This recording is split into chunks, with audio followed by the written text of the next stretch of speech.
Yo, what's good, everybody? And today we're back with Draft Your Dynasty. Today we're going to be talking about the San Francisco 49ers and what I think they should do within this upcoming 2025 NFL Draft.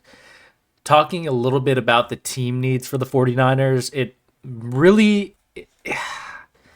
it's frustrating because I feel like, and I'm not a 49ers fan or anything, but I feel like they were 1 year removed from a Super Bowl run. They had a ton of injuries last year. And so, for that reason, they did not make the playoffs after that Super Bowl appearance hangover.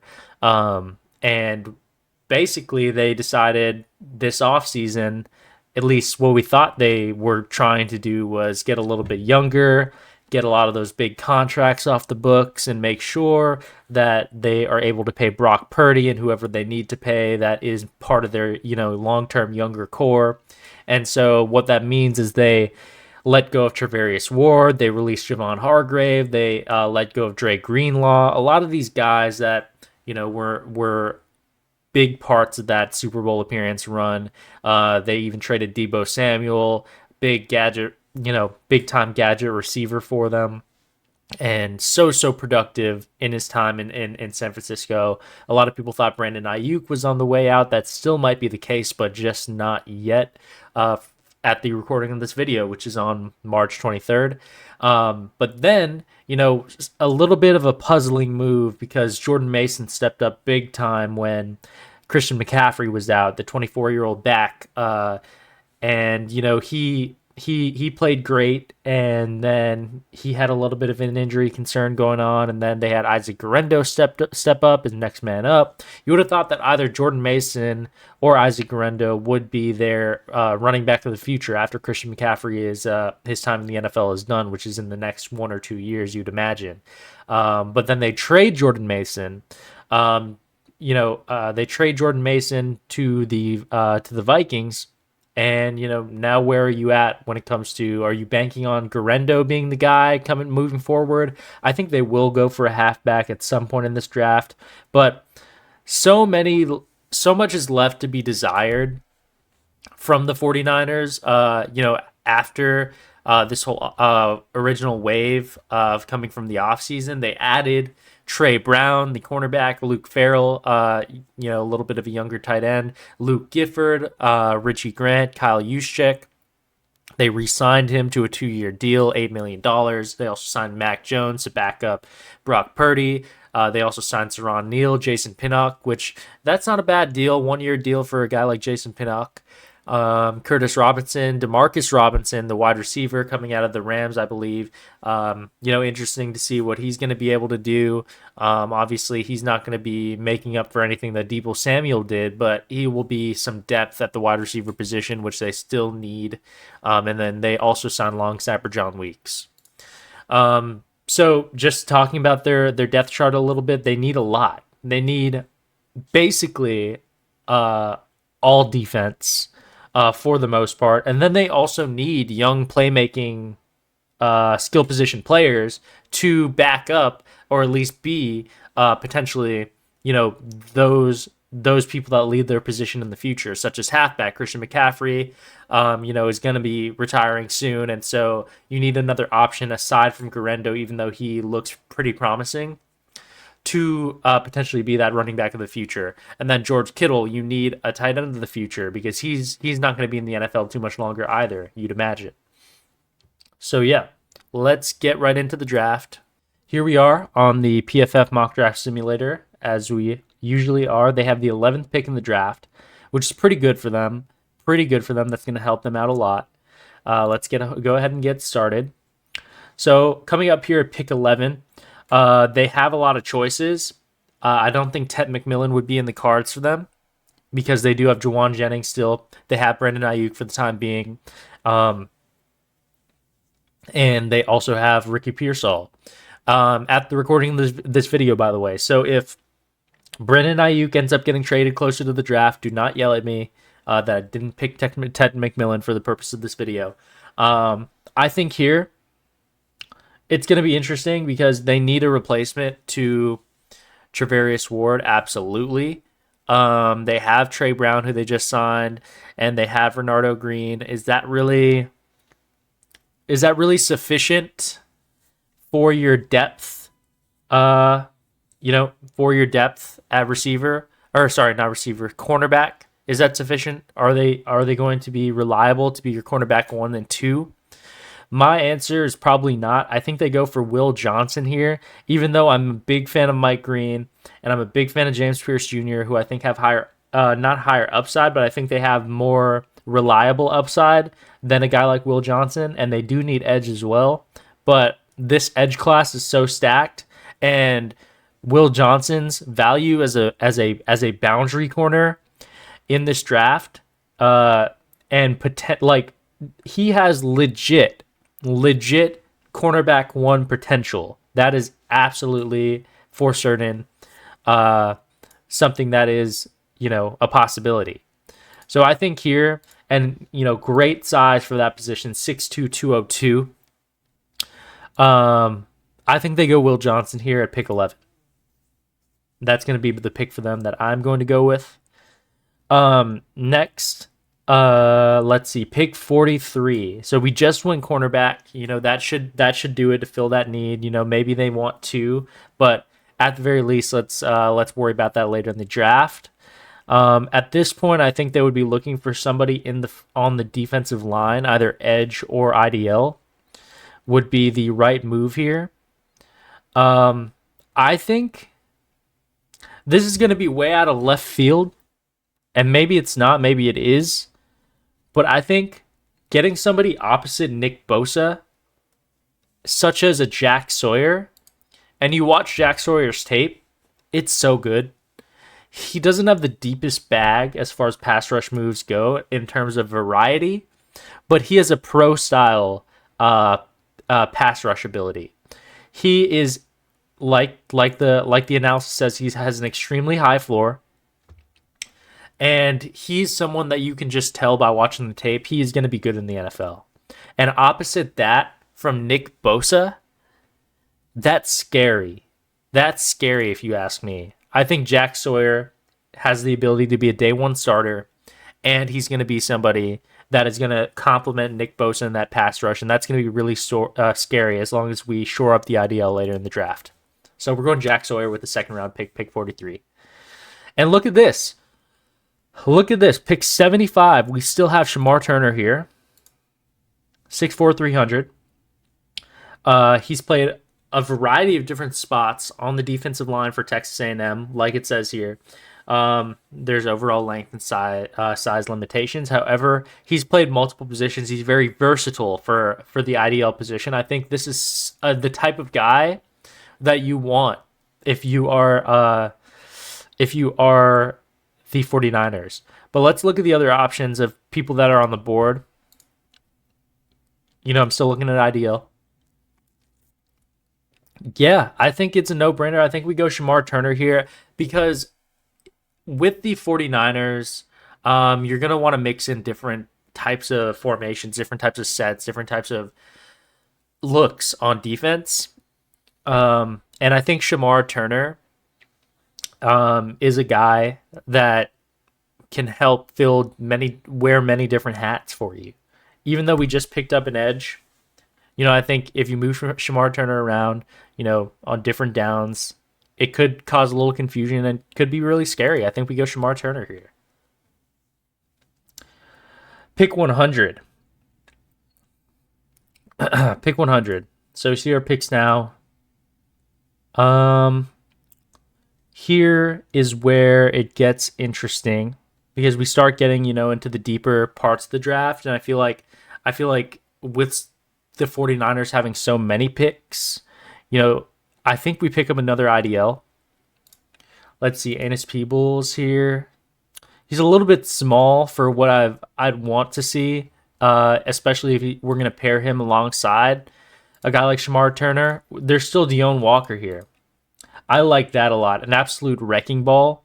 And his size alone is going to have a lot of upside to him because as long as you coach him up correctly on that defensive line, next to a guy like Shamar Turner, and then next in between Nick Bosa and Jack Sawyer, Dion Walker is the pick here. That's an absolute home run. That's an absolute home run. So front seven wise, or at least defensive line wise, we have something cooking here. We have something cooking here. And of course, your linebackers, you have D. Winters and Fred Warner. Uh, Honestly, that's enough for me to be able to trust that front seven at that point. I think so. I think so.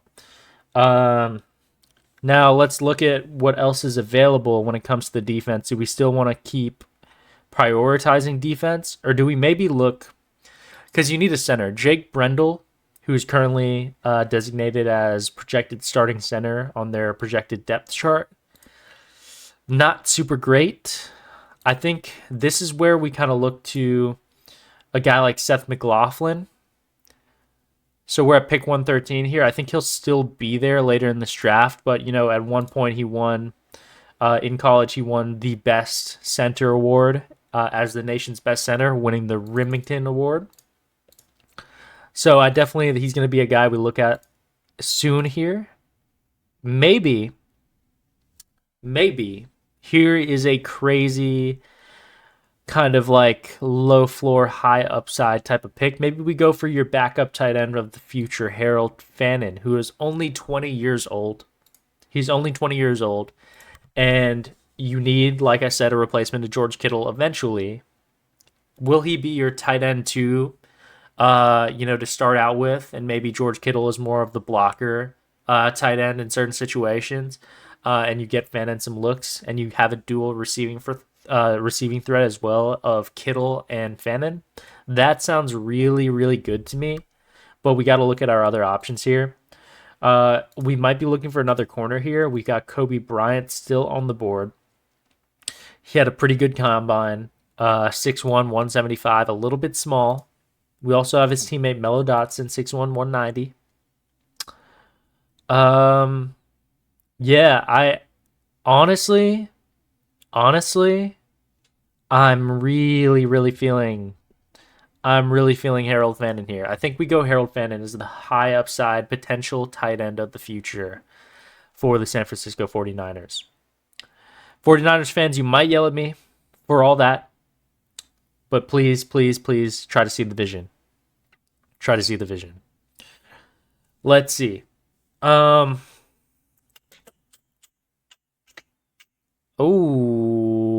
buddy.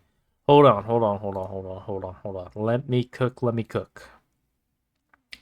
So Seth McLaughlin still on the board here. I think we go Seth McLaughlin to start out and get our starting center potentially on day one. At the very least, he'll sit behind Brendel for a little bit, but we need to address that. And then, where is he? I think for the cornerback depth, and could potentially even, depending on how he might perform in camp, could be the coverage answer at your cornerback too, right? Because, and here's why I think this is important. He's a willing hitter. And, I think that there's something to be said about that because Renardo Green is not great in the run game. Maybe we even look at a Denzel Burke. Run defense grade is like about a 72. Yeah, I mean, I feel like O'Donnell Fortune would be great, but I feel like the run defense grade isn't there, even though he is a willing hitter from what I've seen.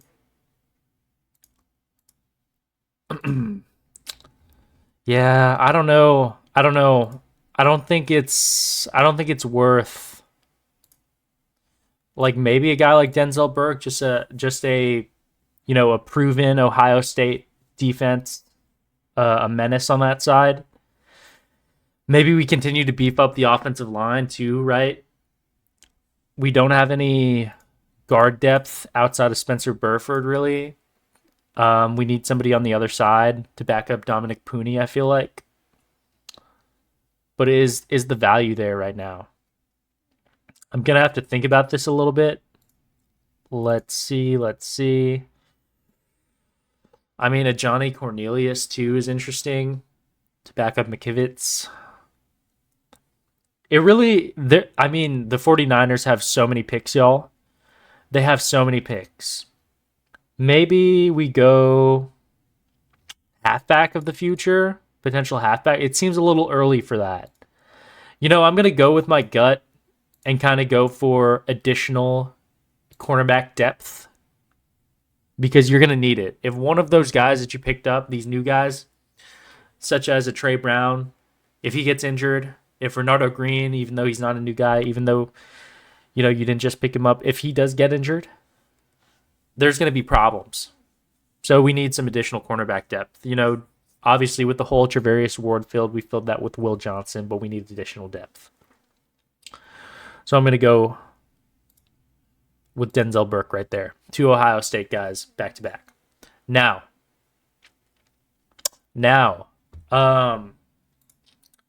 we're going to start looking at, these backup playmakers here, right? Nick Nash, interesting idea because Jawan Jennings, he can play on the outside. He can play wide out. Of course you have Pearsall, who, is also there. But such a versatile guy such as Nick Nash, he could be your new Debo. He could potentially be your new Debo, right? 6'3", 195, and he has great speed. But what other options are here for you that we can look at? There's Isaac Tesla, more of a wideout. Personally, not a lot of versatility with him. It would be perfect if there was still like a Savion Williams type of guy here. You got Jimmy Horn. Further down the line, you got more of these types of guys.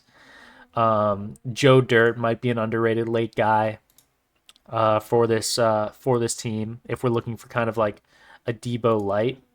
Not that like Nick Nash is necessarily, that's necessarily his thing, running those types of gadget plays, but he plays a lot in the slot. And, he's big enough to play out wide, but he's primarily great in the slot. I think we just get depth at the receiver position and go Nick Nash here. The upside there is too valuable, especially if you're going to lose Ayuk, and then if you lose Ayuk, you play Jennings out wide, play Pearsall out wide, and then play Nick Nash in the slot. I think that's a great contingency plan.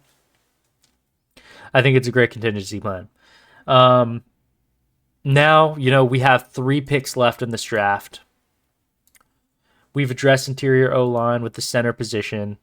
I think we continue to kind of look for O-line prospects here. That can fill the depth purposes. But I think we also look at halfback, right? I think it's the time that we can start looking at halfback.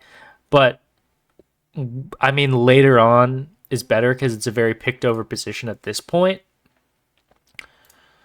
So let's look at O-line. I think we kick it off with Clay Webb from Jacksonville State for guard depth. And him and Spencer Burford will be great guard depth. That should be more than sufficient. And then we can continue beefing up that O-line to continue protecting Brock Purdy. Depth is never, never, never a bad thing when it comes to the O-line. Xavier Truss from Georgia. I like that pick. 6'7", 320. Just need some coaching. And then lastly, we ended off with a guy who might be able to. Obviously, it's late in the draft, so we're purely banking on upside here. Might be able to compete with Guerendo to be your RB1, 1A or 1B of the future. I love Raheem Sanders, 6 foot, 230 pounds. Donovan Edwards also has great size as well, 6'1", 212 pounds. Unfortunately, I just feel like with Donovan Edwards, he's going to have to be more of an undrafted guy. He's just the type of guy that he's going to rely on more of his intangibles and not his skill set, not his abilities. I like his projection is a depth or a third down back, which is that screams undrafted free agent running back to me. I think we go for Raheem Sanders, a guy who plays like an elusive back, but he is more of a power back because of his size. 6 foot, 230 pounds. That, with some coaching, could end up being really good for you. Of course, you have Patrick Taylor Jr., who you just picked up, Izzy Abandaconda. Those guys not really necessarily, in my mind, in the competition to be, future running back potential. I think Raheem Sanders legitimately has that potential. I think he legitimately has that potential, and he can start out as your RB3 or change of pace back, and then you have Christian McCaffrey and Garendo, and you're learning under McCaffrey, and you and Garendo are going at it in practice. I think Raheem Sanders is the way. Let's see how we did. Graded our draft, gave us a B plus overall draft grade, which for PFF, that's pretty good because PFF is not kind. PFF is not kind on the grades. They gave us an A on the Will Johnson pick, fills a need for us, and also, could be our CB1 of the future. Jack Sawyer, even though my analysis, I feel like he would be a day one starter on the opposite side of Nick Bosa on the edge. Gave us a C plus grade for that just because they say we could have gone with Landon Jackson. I just like Jack Sawyer's skill set a little bit better for this team. Then we have Shamar Turner and Deone Walker back-to-back picks. A plus on the Shamar Turner pick, and then Deone Walker, I think with his size paired with Shamar Turner, could be dirty. B plus on the Fannin pick. D on the Seth McLaughlin pick. I guess they just don't really see center as a major need for the 49ers. I disagree. And probably was seen as a reach. Denzel Burke pick, we get a C minus. Nick Nash, we get a C. I can understand that just because I felt like we were looking at positions purely for depth at that point in the draft, and we weren't necessarily filling major needs for us, but just high upside types of picks. Clay Webb, Xavier Truss, B and B plus respectively, and then C plus on the Raheem Sanders pick. So yeah, 49ers fans, let me know what you thought in the comments of my draft. Please don't yell at me. If they end up trading Ayuk, don't yell at me. Just be nice in the comments. I am not a 49ers fan. I don't know what y'all are going through. I just feel like this would be a great draft for them. Let me know what you think or what you thought I might have been able to do better. Make sure to drop a like if you enjoyed, subscribe, comment down below what you thought, and follow me on all socials in the description. All right, peace.